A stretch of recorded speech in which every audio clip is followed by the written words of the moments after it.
ल मित्रहरू साथीहरू आउनुस् है हाम्रो मुक्तिनाथ शङ्खदेवी दर्शन गर्नको लागि बाटो सरर पिच भएको छ। यति आनन्द छ। राजधानीबाट धेरै टाढा पनि छैन।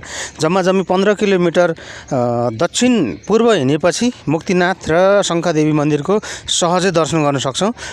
तपाईहरुको लागि स्वागत छ। यति राम्रो बाटो हेर्नुस् त यहाँ चिल्लो सरर माइक्रो चल्छ रत्नपारादेखि ब्याट्रीवाला। यसैमा चढेर हजुरहरुको आगमनको लागि स्वागत छ है। मुक्तिनाथ धाममा चाहिँ हजुरहरु पाल्नु होला। धेरै टाढा छैन। मुक्तिनाथ जानलाई पश्चिम जानु पर्दैन हजुर। अब मुक्तिनाथ हाम्रो ललितपुर जिल्लाकै यही गाउँमा स्थापित भइसकेको छ। यस्तो राम्रो बाटो हेर्नुस् त यहाँ सरर माइक्रो गुड्ने यतातिर हैन, कहीँ कतै खाल्टा खुल्टी छैन।